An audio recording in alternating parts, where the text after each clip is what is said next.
This week on HomeKit News, the Aqara U100 Smart Lock with HomeKit and HomeKey.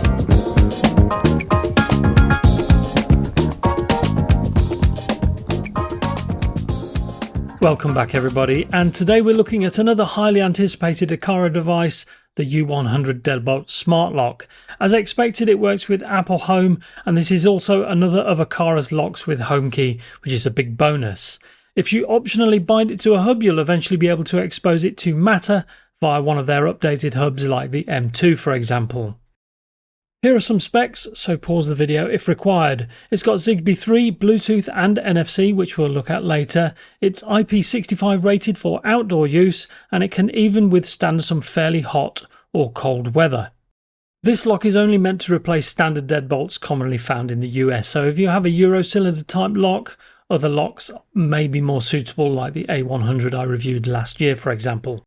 The main features of the U100 are a high precision fingerprint reader, the aforementioned HomeKey support, auto lock and open mode, also referred to as passage mode, 8 months battery life, easy installation, which is accurate in my experience, as well as the option to both control the lock and issue passcodes remotely. So let's see what's in the box, which starts with the outer assembly with keypad, the interior assembly with the thumb turn, a pair of standard keys as well as the parts for the lock assembly and a plastic crowbar type of tool. There are also quite a few screws and bolts, but trust me, it's easy to install. And finally, a manual and a template if you need to cut a hole in a brand new door. Let's now have a closer look at the lock itself. And as you can see, the design is very monolithic and minimalist, coming in at 5.2 inches tall and 2.83 inches wide. The keypad feels great to the touch and doesn't leave print marks, with the body made of a coated zinc alloy. The inner assembly, by contrast, is made of plastic and is similarly sized at 5.7 inches tall and 2.9 inches wide. This is covered in a metallic finish to match the outer section. Once physically installed, for the setup you're going to need to remove the battery cover via a small cutout at the bottom. You can use the included tool, but it won't last long unfortunately. This tool is also used to remove the thumb turn when initially installing the lock. The battery cover comes with a HomeKit QR code, but there's also another code that takes you to an installation web page if you're not sure how to install the lock. Next, you just need to press the set button on the lock to begin installation, and the app will then generate a pairing code that you need to tap in on the keyboard to verify the lock. After that, you just go through the usual steps of adding it to a room and renaming the lock as necessary. After that, you need to add yourself as the first user, which will also be the admin for the lock. You need to add a 6 to 10 digit code followed by adding your first fingerprint. This step needs to be repeated 7 times in order to get a good picture of your print, after which you can name the print in question. The final part is to calibrate the lock, which involves locking the door, unlocking it and extending the door bolt when the door is open so it can work out the positioning of the lock. I'll just give you a quick tour of the main screen for the lock. So Bluetooth is the direct connection method used here, which will connect automatically when you're in range. And I've already bound the lock to a hub for automation and remote access purposes, which is optional. Below that is the log section with unlock events and alerts, which also shows the different unlock methods. Clicking on user management brings up the users, and as you can see, I've added myself as the admin along with another user. From the main screen, I can also add a one-time passcode. This generates a 6-digit code that can be used only once and within a specific time period, which appears to be around 15 minutes. The image or the code can be copied and sent on to someone via almost any messaging platform. Additionally, you can add a temporary user where you can type in a code or have the app randomly generate one for you. This user type can only use the code between 2 set dates and times, so you can't specify certain days of the week and times of the day, unfortunately. As with the one-off passcode, this can be sent on in various ways. So the U100 is an absolute beast when it comes to ways it's able to unlock, and if you're not a HomeKit user, you're limited to using passcodes as already outlined, or you can use the included Aqara NFC cards. The quickest method is probably the fingerprint sensor, which stores the data on the device, nowhere else. Finally, you also have the option to use the included regular keys. Of course, whatever method you choose, you can also unlock or lock the door via your preferred app like the Apple Home app, as well as the Aqara Home app, of course. If by any chance your batteries suddenly die, you can provide temporary energy to the lock using a power bank connected to the USB-C port on the underside of the outer assembly. So let's see these methods in action, starting with the fingerprint sensor, which is by far the easiest and fastest method in my opinion. Probably the slowest method is by typing in a passcode, although still useful for certain use cases. Next is the Aqara NFC card, which is probably almost as fast as the fingerprint sensor, but of course one extra thing to carry. And if all else fails, you can still use the standard keys. It's worth noting that if you do rekey the lock, it may void the warranty. For HomeKey, of course, you need to add it to HomeKit, which I'll do now. Now, in this case, I'm going to do it via the Aqara app, which will require the QR code on the inside of the battery cover. Once added and after the usual setup steps, you get to the HomeKey part, which will add the card to your digital wallet, followed by adding the admin access code. If you've already added the code in the Aqara app, it'll also show up here. As you can see here, HomeKey now works like a charm. As I already have a HomeKey lock installed, both locks are stored on the one digital card. The U100 also makes use of a feature in the Home app called Manage Access, which is a stripped down passcode feature. You can add people, but you can't specify limits to the user's access, so it's on or off basically, but you can do it all in the Home app. Now let's do a deeper dive into the Aqara app with lock settings, of which there are many. Auto locking gives you 3 options, and at the moment they're all off. So if I open the lock now, once I close the door, it won't lock, although the lock icon will flash for a few seconds as a warning. I'll manually lock the door now and turn on auto locking.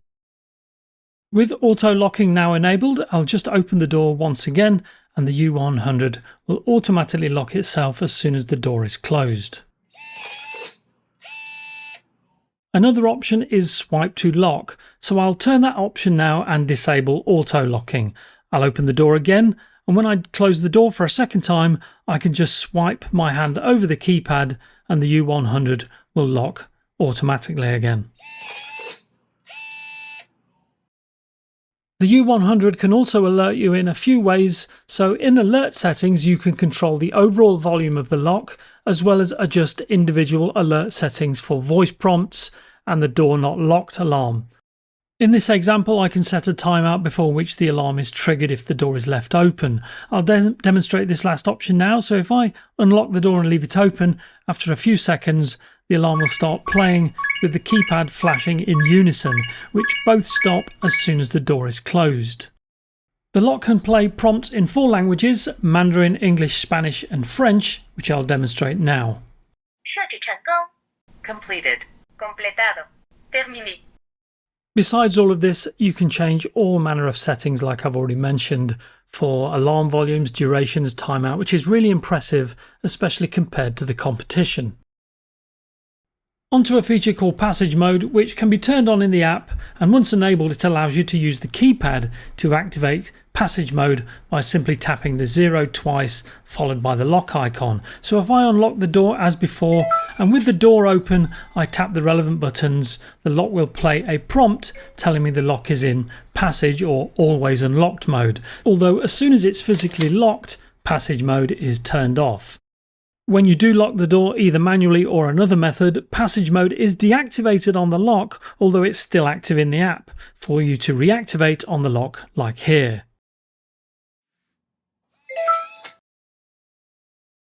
Onto automations now, and although HomeKit is great for cross-brand automations, Aqara's own options are really great for working with other Aqara products. You can see here that there are a ton of triggers for the U100 you can use to create an automation, which also includes options where you might specifically unlock the door with Google or Amazon. The U100 offers less options in the Then section, but it does offer things like turning away mode or do not disturb mode on or off. You can't currently use other devices as a trigger to unlock the door for safety reasons. Going back, I've created a couple of automations based on different people opening the door. So in the first automation, once I use my thumbprint to unlock the door, my Aqara M1S Gen 2 hub will play a customized ringtone, which in this case will let the household know that I specifically have arrived home, followed by a 3-second delay, and finally my G2H Pro, which is by the door, will play a personalized greeting. I've also created a similar second automation that in this case, if the door is unlocked by someone with a specifically assigned NFC card, which will be Stephen in this case, this will trigger a different audio file on the M1S to let the household know that Stephen has arrived home. You then get the same 3-second delay followed by a custom audio file on the G2H Pro, but in this case it'll be a message in Mandarin, seeing as that's his first language. Those are the automations, so let's see them work in practice. Simon has arrived home. Welcome back. Please hang up your keys. Stephen has arrived home. 欢迎回家，请挂上钥匙。 The recently released Aqara G4 video doorbell, which matches the look of the U100 very well, can also be used with the lock in a basic way. So in the Aqara app, once you see the live feed on the G4, you can tap the link tab at the bottom, which then brings up the lock so you can quickly open the door remotely. Of course, you can do pretty much the same in the Apple Home app, as long as you've set it up if it isn't already. Finally, to the pros and cons, and compared to many locks that are more expensive than the U100, this lock offers so many options for unlocking that you really have no complaints at all. Having used the A100 lock for over a year now, I can see the fingerprint sensor being the popular option, even with Apple HomeKit being available.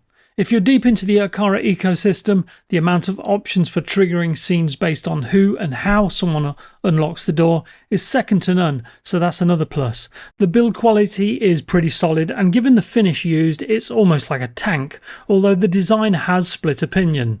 Even though it's not quite ready for Matter, at least at the time of this video, it will eventually work with the new standard via a suitable Matter-enabled Aqara Hub, so it's reasonably future-proof. One thing I'd hoped would have been improved by now is the temporary user passcode options, which still don't offer the ability to set specific days or times for the passcode to be valid, which is something nearly all other passcode locks are able to do.